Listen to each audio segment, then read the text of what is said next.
வணக்கம். நான் உங்க friend Jaya Srinivasan. Welcome to veggies recipe. இன்னைக்கு நம்ம வெஜ்ஜீஸ் ரெசிபி கிச்சன்ல தக்காளி சேர்க்காம ரோட்டு கடை கார சட்னி நம்ம பண்ண போறோம்.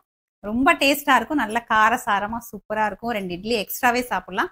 எல்லா டிஃபனுக்குமே ரொம்ப நல்லா மேட்ச் ஆகும். இட்லி, தோசை, ஊத்தப்பம், அடை எல்லாத்துக்குமே செம்ம சூப்பரா இருக்கும்.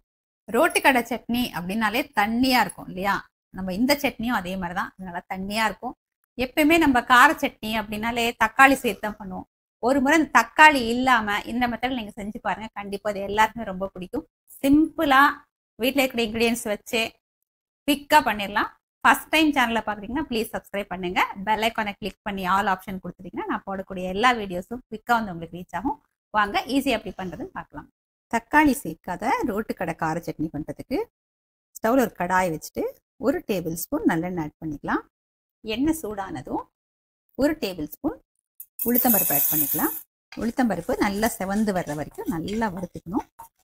உளுத்தம்பருப்பு செவந்து வந்ததும் 1/2 டீஸ்பூன் ஜீரகம் ஆட் பண்ணிக்கலாம். 10 சின்ன வெங்காயம், பெரிய வெங்காயம் 1 மீடியம் சைஸில் இருக்கிறது இந்த மாதிரி நீளமாக கட் பண்ணி இதையும் ஆட் பண்ணிக்கலாம். 4 பல் பூண்டு, கொஞ்சம் கருவேப்பிலை எல்லாத்தையும் நல்லா வதக்கிக்கணும். இந்த பச்சை வாசனை போனா போதும், நல்ல ஒரு டிரான்ஸ்பரண்டா வரும் இல்லையா? அந்த அளவுக்கு நம்ம வதக்கினா போதும். கலர் மாறாம வெங்காயத்தை நல்லா வதக்கி எடுத்துக்கணும். நம்ம வெறும் சின்ன வெங்காயம் சேர்த்தும் இந்த சட்னி அரைக்கலாம், இல்லை இந்த மாதிரி மிக்ஸ் பண்ணியும் அரைக்கலாம். ஆனால் சின்ன வெங்காயம் இருந்தால் தான் நல்ல டேஸ்டா இருக்கும். வெங்காயம் பாருங்க நல்ல ஒரு பிங்க் கலருக்கு வதங்கிட்டு, இந்த அளவுக்கு வதங்கினா போதும். அப்போதான் நம்ம சட்னியோட கலர் நல்லா பிரைட்டா இருக்கும். ஸ்டவ் ஆஃப் பண்ணிட்டு இது நல்லா சூடு ஆறுனதுக்கு அப்புறம் நம்ம பார்க்கலாம். இந்த சட்னிக்கு நம்ம மிளகாய் எல்லாம் வறுக்கக்கூடாது, அப்படியே தான் ஆட் பண்ணணும். நல்ல நிறம் வர்றதுக்காக காஷ்மீரி சில்லி எடுத்துட்டு இருக்கேன். இது ஒரு 6 மிளகாய் இருக்கு. இதுல காரம் இருக்காது, கலர் மட்டும்தான் இருக்கும். காரத்துக்காக ஒரு 4 மிளகாய் எடுத்துட்டு இருக்கேன். காரம் உங்களுக்கு தகுந்த மாதிரி நீங்க கம்மி கூட எப்படி வேணாலும் ஆட் பண்ணிக்கலாம். இதை நம்ம அப்படியே தான் வறுக்காம ஆட் பண்ண போறோம். ஒரு சின்ன நெல்லிக்காய் அளவு புளியையும் ஊற வச்சிருக்கேன். ஊறினாதான் நம்ம நல்லா அரைக்க முடியும். இப்போ இது எல்லாத்தையும் நம்ம மிக்ஸி ஜாரில் ஆட் பண்ணிக்கலாம். மிளகாய் ஊற வைக்கும்போது நல்லா கழுவிட்டு ஊற வச்சிடணும். நம்ம தண்ணி நம்ம அரைக்கிறதுக்கு கூட யூஸ் பண்ணிக்கலாம். மிக்ஸி ஜாரில் நம்ம ஊற வச்ச புளியை போட்டுக்கலாம். நம்ம ஊற வச்ச மிளகாய் ஆட் பண்ணிக்கலாம்.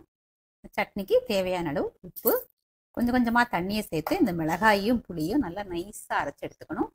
புளியையும் மிளகாயும் நல்லா நைஸாக அரைச்சி எடுத்துக்கிட்டாச்சு.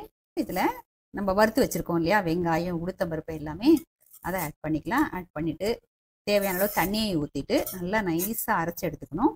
சட்னி பாருங்க சூப்பராக அரைச்சி எடுத்துட்டாச்சு. இந்த கலர் பாருங்க எவ்வளோ நல்லா பிரைட்டாக ரொம்ப நல்லா இருக்கு. இந்த அளவுக்கு நல்லா நைஸாக அரைச்சி எடுத்துக்கணும். ஸ்டவ்ல நம்ம வெங்காயம்லாம் வதக்கணும் இல்லையா, அதே கடாயில் 1 டேபிள் ஸ்பூன் நல்லெண்ணெய் ஆட் பண்ணிக்கலாம்.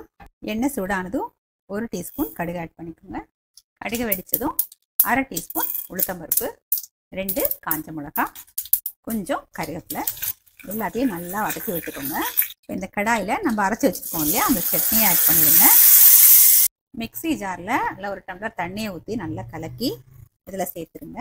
எல்லாத்தையும் நல்லா மிக்ஸ் பண்ணிவிட்டு சட்னியோட கன்சிஸ்டன்சி செக் பண்ணிக்கலாம். இது தண்ணி சட்னி அப்படின்னா நல்லா தண்ணியாக இருக்கணும், அப்போ தான் நல்லாயிருக்கும். ஆனால் இன்னும் கொஞ்சம் நம்ம தண்ணி ஆட் பண்ணிக்கலாம், திக்காக தான் இருக்குது. 1 டம்ளர் தண்ணி ஆட் பண்ணிக்கிறேன். இப்போ பாருங்கள், இப்படி இருந்தால் சாப்பிட்றதுக்கு நல்லாயிருக்கும். இந்த சட்னிக்கு கொஞ்சம் மிளகாய் வத்தல் அதிகமாகவே சேர்த்துக்கோங்க. கொஞ்சம் காரமாக இருந்தால் தான் நல்லாயிருக்கும். அதுவும் இல்லாமல் நம்ம எவ்வளோ தண்ணி சேர்க்குறோம் இல்லையா, அப்போ அந்த காரம் ரொம்ப கம்மியாயிடும். மிளகாய் வத்தல் கம்மியாக சேர்த்தோன்னு வச்சுக்கோங்களேன், நம்ம தண்ணி ஊற்றி மிக்ஸ் பண்ணும்போது ரொம்ப சப்புன்னு இருக்கும். இந்த மாதிரி ஒரு கன்சிஸ்டன்சியில் இந்த சட்னி நம்ம சர்வ் பண்ணால் நல்லாயிருக்கும். இப்போ இதை சர்விங் பவுலுக்கு நம்ம மாற்றிக்கலாம். அது கொதிக்கணும்னு அவசியம் இல்லை. தண்ணி மட்டும் ஆட் பண்ணிட்டோம் அப்படின்னா அந்த கடாய் இருக்கிற சூட்லேயே அது கொஞ்சம் வெது வெதுன்னு ஆகிடும். போதும், கொதிக்கலாம் விட வேண்டியதில்லை. ஸ்டவ் ஆஃப் பண்ணிடலாம். இதை சர்விங் பவுலுக்கு மாற்றிக்கலாம். இந்த சட்னியை இந்த இட்லியோட ரொம்ப அப்படி டீசெண்டாலாம் சாப்பிடாம நல்லா அப்படி பார்த்தீங்கன்னா குழப்பி சட்னியில் நல்லா மிக்ஸ் பண்ணி சாப்பிட்டா தான் நல்லா டேஸ்ட்டாக இருக்கும். நான் டேஸ்ட் பண்ணி பார்த்துட்டு இருக்குன்னு நான் சொல்கிறேன். அருமையாக இருக்குங்க, நல்லா அப்படி கார சாரமாக சூப்பராக இருக்குது. எப்பயும் தக்காளி புளிப்போடு தான் நம்ம அந்த சட்னி அரைப்போம் இல்லையா, இன்னைக்கு புளிப்புக்கு நம்ம புளி சேர்த்துருக்கோம், அதனால வித்தியாசமாக ரொம்பவே நல்லா இருக்கு. அந்த உளுத்தம்பருப்போட வாசம் ரொம்பவே சூப்பராக இருக்குது. நல்ல கலர்ஃபுல்லாக பார்க்கறதுக்கே அழகாக இருக்குது பார்த்தீங்களா. நம்ம எப்பயும் சாப்பிட்றதோட 2 இட்லி எக்ஸ்ட்ராவே சாப்பிடலாம். இந்த சட்னியை கண்டிப்பாக நீங்கள் ட்ரை பண்ணி பாருங்க. எப்படி கமெண்ட்ல சொல்லுங்க. லைக் பண்ணுங்க, உங்க ஃப்ரெண்ட்ஸ் அண்ட் ஃபேமிலியோட ஷேர் பண்ணுங்க. புது ரெசிபியோட நாளைக்கு நான் உங்களை மீட் பண்றேன். தேங்க்ஸ் ஃபார் வாட்சிங்.